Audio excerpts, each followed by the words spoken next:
Bonjour, Monsieur le cardinal. Bonjour. Maintenant que nouvel archevêque de Montréal a été nommé, pourriez-vous nous dresser un bilan des 22 dernières années comme pasteur, ainsi que des défis auxquels vous avez fait face durant toutes ces années? C'est pas facile de faire un bilan d'une étape de vie qui a duré 22 ans, plus 8 ans comme auxiliaire et vicaire général. Mais disons qu'en gros, il y a eu différentes périodes. Il y a eu la période du début où il fallait faire un passage entre un type de gouvernance à un autre. Et puis également, il faut reconnaître aussi que les situations ont beaucoup changé en 22 ans. Le fait de l'abandon de la pratique religieuse par beaucoup de chrétiens, le fait, par exemple, que beaucoup d'églises qui existaient ne sont plus aussi utiles qu'elles l'ont été dans le passé, au moment où on avait une pratique religieuse avec un pourcentage énorme. Alors, ça, c'est des choses qui ont changé. Un des grands phénomènes aussi qui s'est avéré en croissance au cours des années, c'est la diminution du clergé. Du personnel pastoral. Alors, tout ça a fait que je dirais que des défis, il y en a eu énormément. Le premier, ça a été de faire en sorte que les paroisses vivantes se prennent en main, donc de trouver un sujet qui intéresse un peu tout le monde, de mettre les gens en attente de préparer l'avenir. Alors, le grand moment de notre diocèse, ça a été le synode. Dès le tout début de mon épiscopat en 90, j'ai annoncé très tôt qu'on ferait un synode après quelques années de préparation. Bien, nous avons fait un synode, si bien qu'à la fin des années 90, nous avions fait un synode où la consultation a été poussée très largement. Je rappelle simplement qu'on ne s'est pas contenté que de questionner les gens qui pratiquaient. On a fait des consultations par les journaux, par exemple. On a eu des lignes téléphoniques où tout le monde pouvait appeler. On a fait des audiences où tous les groupes intéressés pouvaient soumettre des mémoires. Alors, évidemment, tout cela a donné une espèce de grand programme qui a marqué, je pense, toutes ces années où j'ai été l'archevêque de Montréal. En particulier, la première des priorités, c'était l'éducation de la foi, donc le fait de transmettre les valeurs que nous avions vécues, nous les plus âgés, vers les plus jeunes. Alors ça, c'est un gros défi sur lequel on travaille encore et ça reste encore aujourd'hui, je pense, la priorité des priorités. Il a fallu aussi trouver le moyen de faire des réaménagements pastoraux. Je vous disais que des paroisses sont devenues moins utiles qu'elles ne l'étaient, des églises en tout cas. Les communautés chrétiennes vivantes, il faut toujours les conserver. Alors forcément, ces réaménagements pastoraux ont demandé beaucoup de fusion, d'intégration de diverses communautés ensemble, même de vente d'églises, de laisser un peu de l'Est, un peu comme quand on veut que le ballon monte plus haut, pour permettre justement à l'épanouissement de la vie chrétienne. Alors, c'est notre seconde priorité qui occupe encore, et je pense que pour quelques années, beaucoup de place. La troisième, ça a été la présence de l'Église dans un monde qui change constamment. On sait qu'on vit une certaine laïcité, on a de la misère à la définir. Souvent, il y a une laïcité qui s'exerce et qui s'exprime un peu contre l'Église.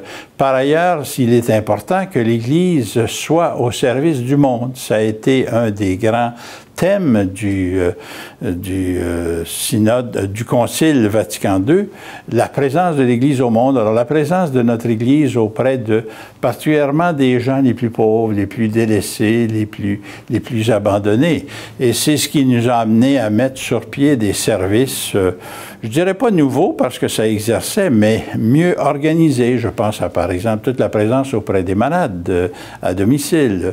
La question aussi du logement qui qui nous a préoccupés beaucoup, en ce sens que beaucoup de nos églises ont servi à faire des logements raisonnables. Pas des condos, il y en a eu seulement une, là, mais la plupart des églises ont été transformées en des églises d'autres dénominations religieuses. L'écuménisme, par exemple, c'est très important d'avoir des liens avec tous ceux qui sont croyants et qui ont le même Dieu que nous.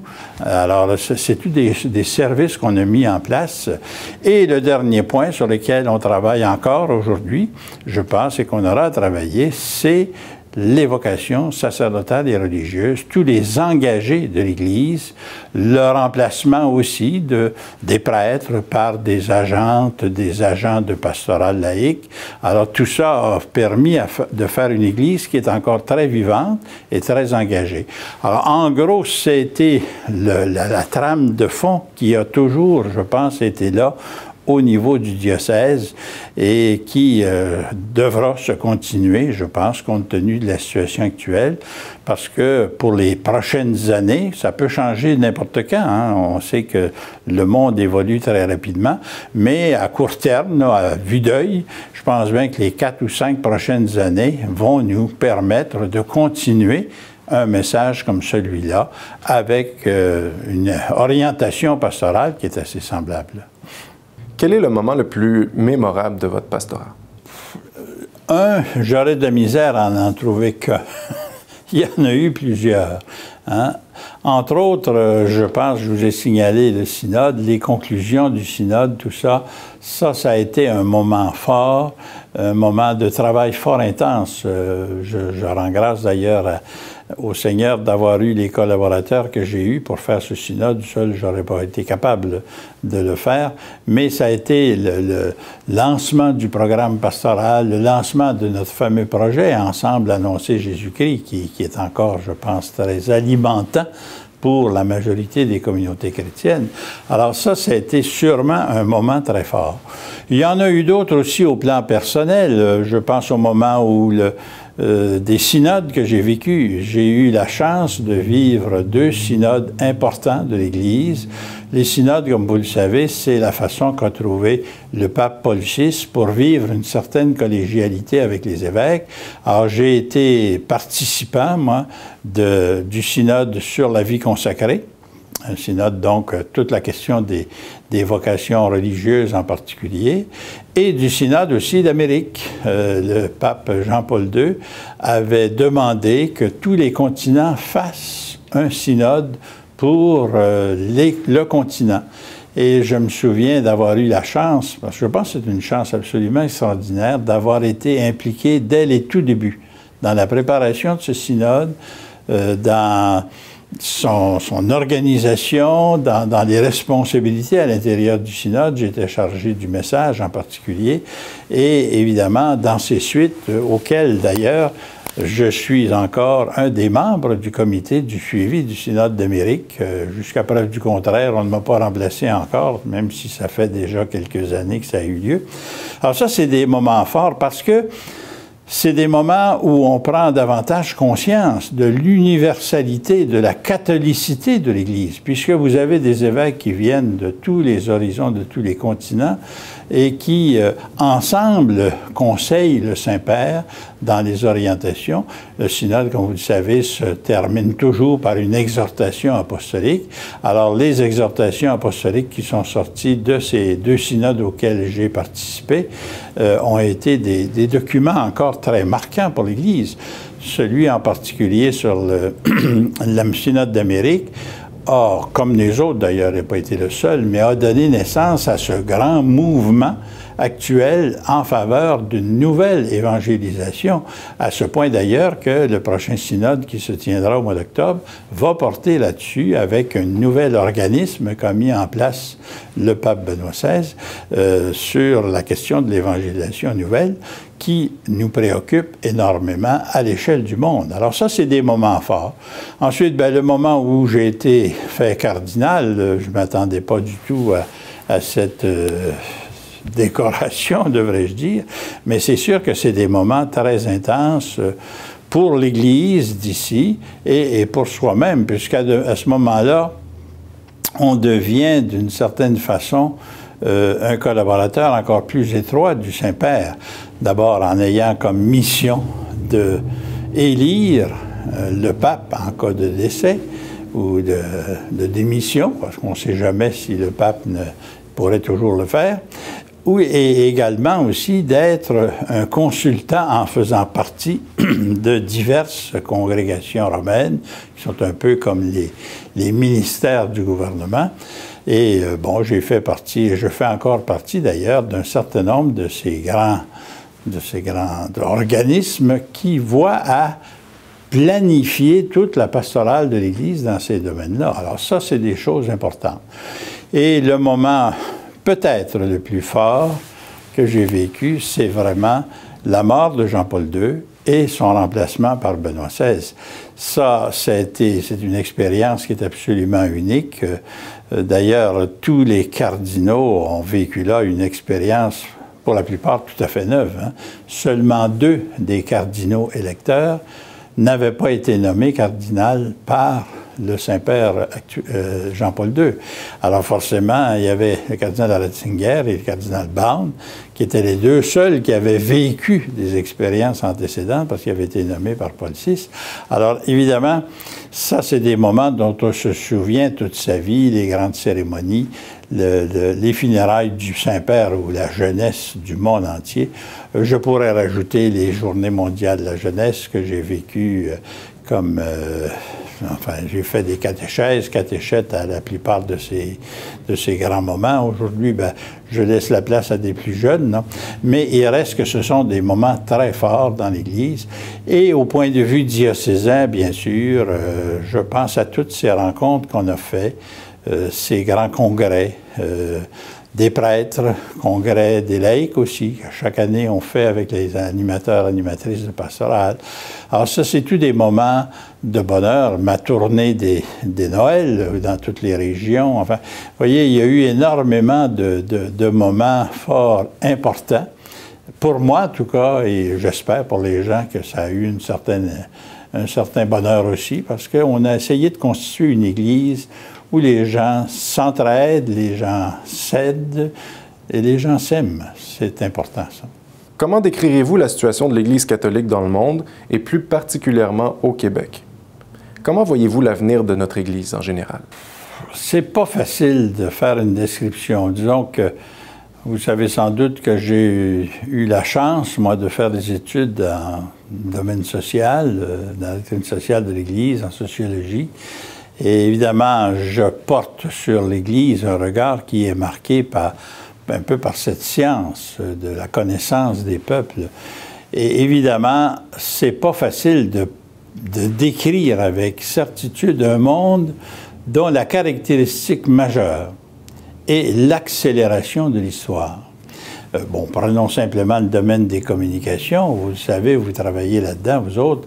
Vous savez comment les progrès sont extraordinaires, à ce point d'ailleurs que les outils qu'on utilise, il faudrait presque les changer tous les mois ou tous les 2 mois, tellement il y a de progrès qui se fait. Alors forcément, ça change la mentalité des gens.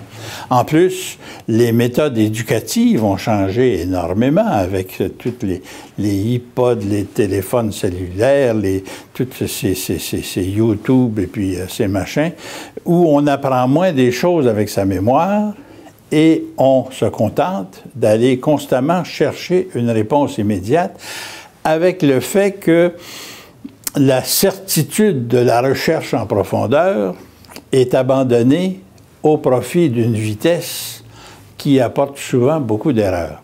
Alors évidemment, l'Église ne peut pas ne pas être marquée par cela. Alors forcément, c'est sûr que dans le monde, il y a des endroits où l'Église progresse, puis il y a des endroits où l'Église régresse, enfin apparemment, en termes de nombre ou dans ces choses-là.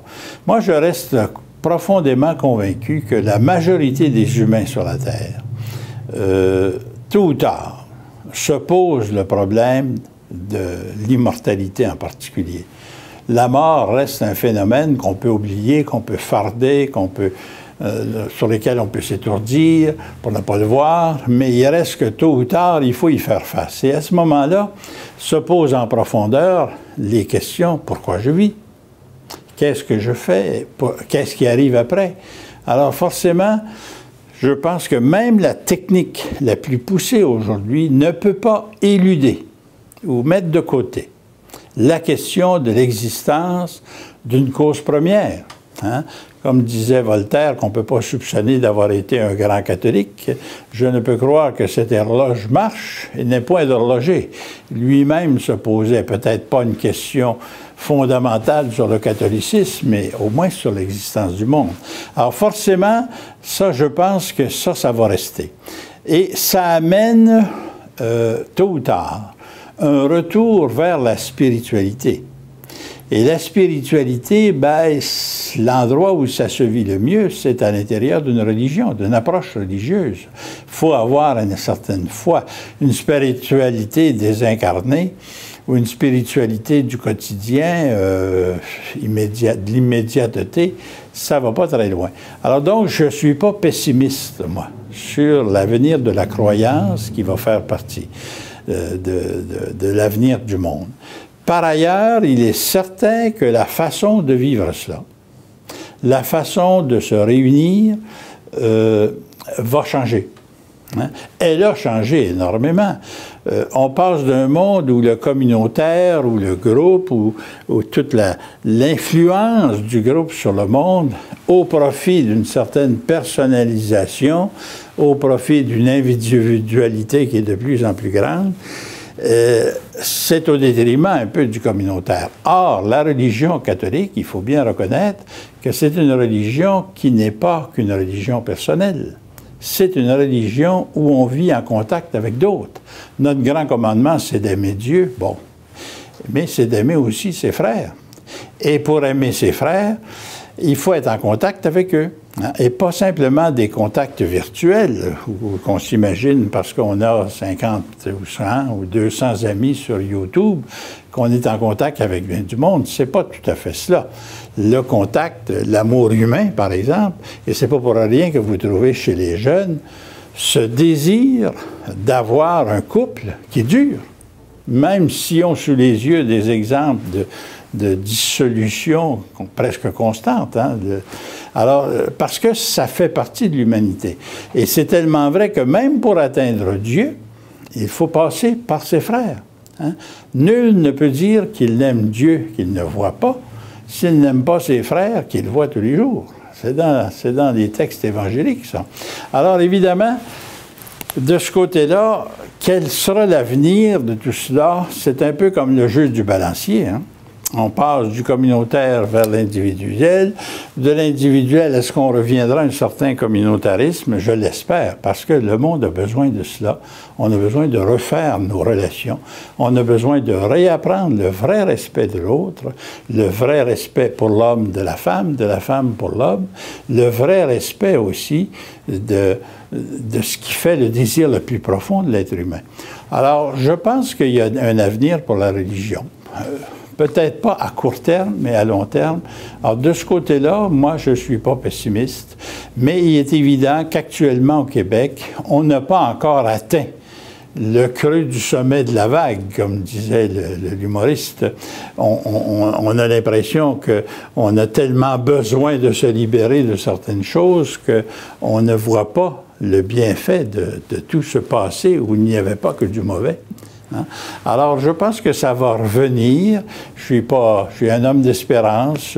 Et c'est pas uniquement, comme je vous dis, par pure spiritualité, même si ma foi et mon espérance est basée évidemment sur l'assistance que le Seigneur nous a promis jusqu'à la fin des temps, mais c'est aussi par ma connaissance de l'être humain. L'être humain ne peut pas vivre individuellement, constamment. On ne peut pas revenir en arrière. Alors, de ce côté-là, l'avenir est à la religion, et je ne sais trop, je pense que c'est Malraux qui disait, du 21e siècle, il sera spirituel ou il ne sera pas. Si on n'a pas cette spiritualité pour faire vivre l'humanité, pour donner des valeurs, ben, j'ai l'impression que le monde court à sa perte. Et en ce sens, l'Évangile est un message qui est d'une actualité extraordinaire dans ce monde d'aujourd'hui. Quand on regarde ce que le Christ nous a enseigné, le message qu'il nous a donné, ce qu'il a vécu et ce qu'on découvre quand on le découvre lui comme personne, ce qui est d'abord le but de l'évangélisation, c'est de découvrir le Christ, on ne peut pas ne pas être même certainement humainement optimiste face à l'humanité. Et même si c'est lent, même si apparemment ça ne va pas aussi vite qu'on aimerait que ça aille, il reste qu'il y a beaucoup de signes positifs. Et la jeunesse, à ce point de vue, m'interroge positivement.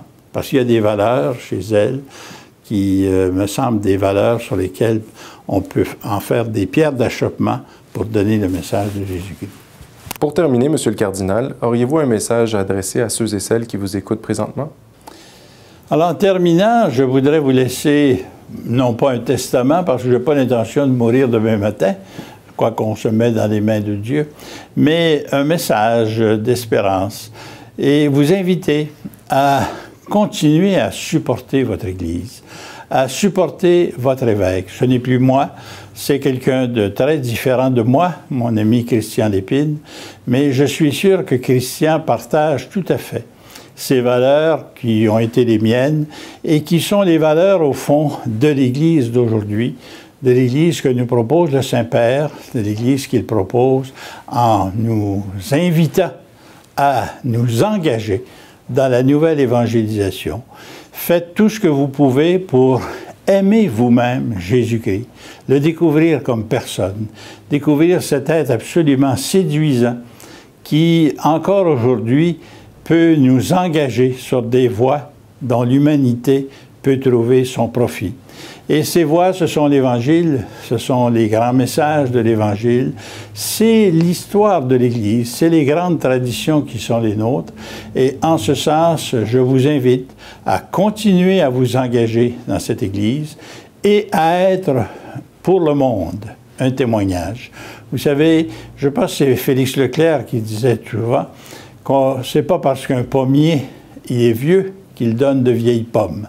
Et c'est pas parce que notre religion a un passé très lointain qu'on ne peut pas trouver ces forces neuves en autant qu'on reste lié au tronc et à aller puiser là la sève qui nous anime. Et ce tronc, bien, c'est Jésus-Christ. Cette sève, c'est le travail de l'Esprit chez nous. Je vous invite donc à continuer et je vous remercie, en vous remerciant de la collaboration que vous m'avez toujours apportée. Je dois vous dire que je compte sur vous pour apporter la même collaboration à mon successeur, Monseigneur Christian Lépine, qui, j'en suis sûr, trouvera les voies nouvelles. Il est plus jeune, il trouvera des voies nouvelles pour travailler avec vous à l'évangélisation de notre monde. Merci de votre accueil, bonne chance tout le monde et prions les uns pour les autres.